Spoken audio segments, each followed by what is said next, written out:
வணக்கம் நண்பர்களே. இசை விசால் சீரியல் செம பரபரப்பா போயிட்டு இருக்குன்னே சொல்லலாங்க. பரபரப்பான கட்டத்துல எனக்கும் ராகவுக்கும் இப்ப கல்யாணம் நடக்கட்டா நான் இப்பவே மாடியிலேருந்து குதிச்சு தற்கொலை பண்ணிக்கிடுவேன் அப்படின்னு ஸ்ரீஜா ஒரு அதிரடியான ஒரு குண்டை சுபத்ரா தலையில இறக்குறாங்க. நம்ம சுபத்ரா வேற வழி இல்லை, கண்டிப்பா ராகவு ஸ்ரீஜாவை கல்யாணம் பண்ண சம்மதிக்க வைக்கணும் அப்படின்னு முடிவுல இதுக்கு மேல உண்மையை நம்ம மறைச்சோம்னா நம்ம தங்கச்சி வர்ஷினியோட வாழ்க்கை கேள்விக்குறியாயிடும்.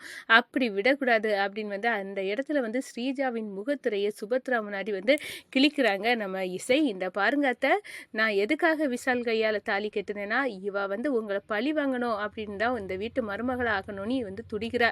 இவ 20 வருஷத்துக்கு முன்னாடி உங்களால தான் இவங்க அம்மா இறந்தாங்க அப்படின்னு அந்த இடத்துல இவ பழி வாங்க துடிக்கிறா அப்படின்னு சொல்லுற. என்னால இவங்க அம்மா இறந்தாங்களா அப்படின்னு அந்த இடத்துல கேட்க நேரம் தான் நம்ம ஸ்ரீஜா அப்படியே வயத்தறிச்சலோட கொட்டி தள்ளுறாங்க. ஆமடி சுபத்ரா, உனக்கு மறந்துருக்கலாம், அந்த நாளை எனக்கு மறக்க முடியாது அப்படின்னு அந்த இடத்துல சொல்கிறாங்க. ஒரு எனக்கு என் அம்மாவுக்கு கையில் இருந்த பிரேஸை வாங்கி ஒரு சின்ன பிள்ளைக்கு பறித்து கொடுத்தீங்களே, அந்த சின்ன பிள்ளை தான் அந்த இசை அப்படின்னு அப்போ நான் எவ்வளோ துடிதடிச்சு இத்தனை வருஷம் எங்கள் அம்மாவுக்கு இல்லாமல் இருக்கிறதுக்கு காரணம் நீ தான், அந்த அவமானத்தில் எங்கள் அம்மா தூக்கில் தொங்குனவங்க தான் அப்படின்னு அந்த இடத்துல போட்டு உடைக்கிறாங்க. இந்த அதிர்ச்சியில் அப்படியே சுபத்ரா மிரண்டு போய் நிற்கிறாங்க. அதோட பார்த்தோன்னா நம்ம ஸ்ரீஜா உண்மையை அப்படியே உளறி கொட்டுறாங்க. மொத்த குடும்பமும் அதிர்ச்சியில் அப்படின்னு உறைஞ்சி போய் நிற்கிறாங்கங்க. அதை பற்றி தான் இந்த வீடியோக்குள்ளே பார்க்க போகிறோம். அதுக்கு முன்னாடி சேனலுக்கு லைக் அண்ட் சப்ஸ்கிரைப் பண்ணுங்கள் ஃப்ரெண்ட்ஸ். பக்கத்தில் இருக்க பெல் ஐக்கானையும் கிளிக் பண்ணுங்கள். அப்போ தான் நான் போடுற ஒவ்வொரு வீடியோவும் நோட்டிஃபிகேஷனாக உங்களுக்கு கிடைக்கும். வாங்க ஃப்ரெண்ட்ஸ், வீடியோக்குள்ளே போகலாம். ஃபஸ்ட்டு எடுத்த உடனே பார்த்தோன்னா செம்ம அதிரடியான பரபரப்பு கட்டம் தான். நம்ம ஸ்ரீஜா எப்படியோ இந்த வீட்டு மருமகளை ஆகணும் அப்படின்னு உள்ள ஸ்கெட்சில் இசை கையால் விசால் தாலியே விசால் கையால் இசை தாலியை கெட்டிக்கிட்டா. அப்போது இனிதான ராகவ் கல்யாணம் நடக்குது அப்படின்னு அந்த இடத்துல ஸ்கெட்சை போட்டிருக்காங்க. அவங்க அப்பாவை ஏற்கனவே கூட்டி வச்சு சொல்லியிருப்பாங்க. ஒரு கட்டத்தில் இசை விசால் கையால் தாலி கெட்டிட்டுனா அடுத்த முகூர்த்தத்தில் தான் ராகவ் கல்யாணம் இருக்கும். அப்போ நீங்கள் வேறு வழியே இல்லைப்பா, நீங்கள் சுபத்ரால விடக்கூடாது. அப்போ உங்கள் ராகவ் மூத்த பையனுக்கு என் பொண்ணை கல்யாணம் பண்ணி வைங்க, என் பொண்ணோட வாழ்க்கையை கொஸ்டின் மார்க்காக்க நான் விடமாட்டேன்னு நீங்கள் கொந்தளிக்கணும் அப்படின்னு சொல்லி வச்சுருப்பாங்க. அந்த பிளேயை இப்போ பண்ண ஆரம்பிச்சிட்டாங்க. நம்ம ஸ்ரீஜாவின் அப்பாவாக நடிச்சிட்டு இருக்கவர் சுபத்ரா, சொல்லுங்க இப்போ என்னோட பொண்ணோட வாழ்க்கை கொஸ்டின் மார்க்காக இருக்குது, இதுக்கு என்ன பதில் சொல்ல போறிய? இப்போ என் பொண்ணுக்கு கல்யாணம் விசால் கையால் தாலி கட்டி நடக்கலை, அப்போனா இனிதான உங்கள் மூத்த பையன் ராகவுக்கு கல்யாணம் வர்ஷினி கூட நடக்க போகுது. அப்போ அதில் பொண்ணு என் பொண்ணு தான், என் பொண்ணுக்கு கழுத்தில் தான் உங்கள் பையன் தாலி கட்டணும் அப்படின்னு ஒரு பெரிய குண்டை உருட்டி தள்ளுறாங்க.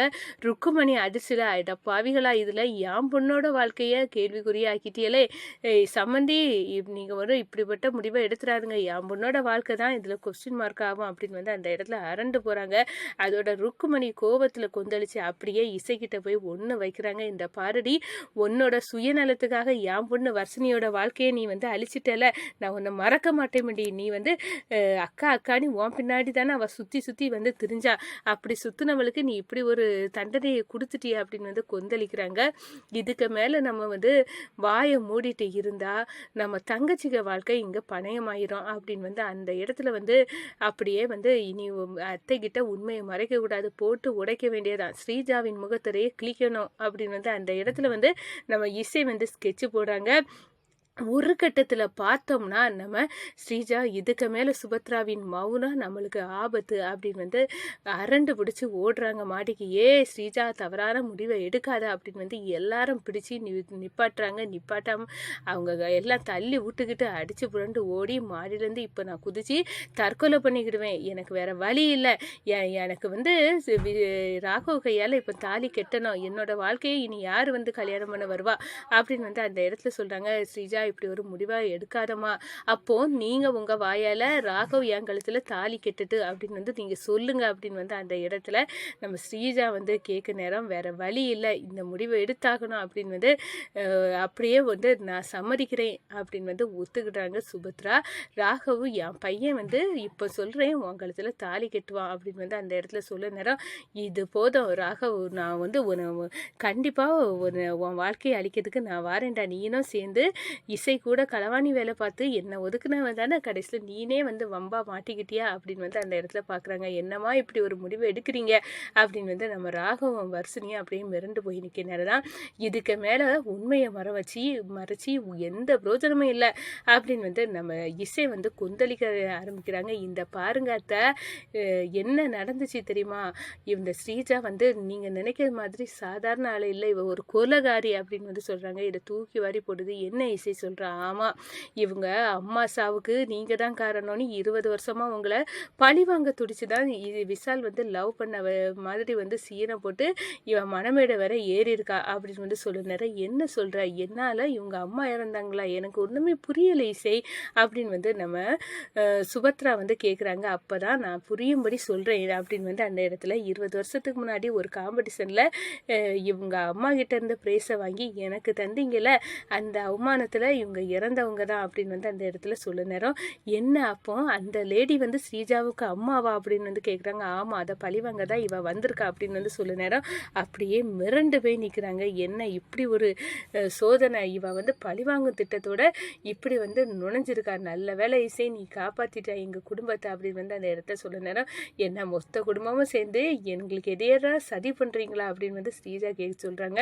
விடமாட்டேன் இசை, நீ வந்து எனக்கு நடக்கக்கூடிய கல்யாணத்தை வந்து தடுத்து நிப்பாட்டின, எங்கள் அம்மா சாவுக்கு பழி வாங்கணும்னு இந்த சுபத்ராவை துடிச்சேன், ஆனால் நீ நைஸாக வந்து எல்லாத்தையுமே தடுத்து நிப்பாட்டி இந்த வீட்டு மருமகளாக நான் வந்து ஆக முடியாத அளவுக்கு நீ சூழ்ச்சியை பின்னிட்டல, ஒன்று விட போகிறது இல்லடி அப்படின்னு வந்து அந்த இடத்துல கொந்தளிக்கிறாங்க.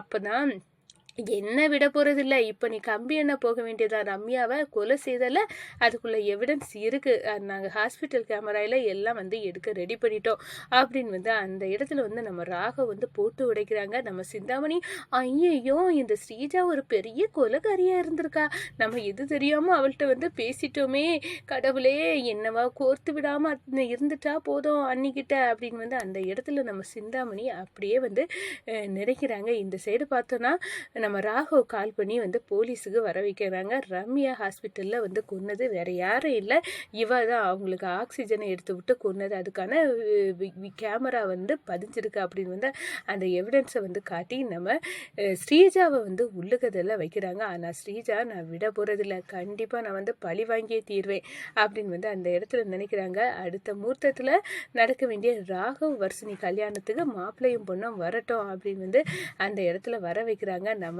ராகவ் வர்ஷினி கல்யாணம் நடக்குதுங்க. ஆனால் நம்ம ருக்குமணிக்கு இவ சாதாரண ஆள் இல்லை, இந்த இசை எவ்வளோ பெரிய ஸ்கெட்சு போட்டு இந்த வீட்டு மருமகளாட்டு ஆயிட்டா அப்படின்னு வந்து அந்த இடத்துல நினைக்கிறாங்க. நம்ம எங்கேயோ ஒரு மூலையில் அழுது புலம்பிட்டு இருப்பான்னு பார்த்தா இவ்வளோ ஸ்கெட்சாக போட்டு வந்திருக்கானா, இவ பயங்கரமான ஆள் அப்படின்னு நினைக்கிறாங்க. நம்ம பானுமதி, நான் ஸ்ரீஜாவை வச்சு பழி வாங்கி எல்லாத்தையும் வந்து தவிடுபடி ஆக்கி சுபத்ராவை நடுத்தருவுக்கு கொண்டு வந்துடலான்னு பார்த்தேன், ஆனால் எல்லாமே ஓரங்கட்டிட்டா, இந்த இசை விட போகிறதில்ல அப்படின்னு வந்து கொந்தளிக்கிறாங்கங்க.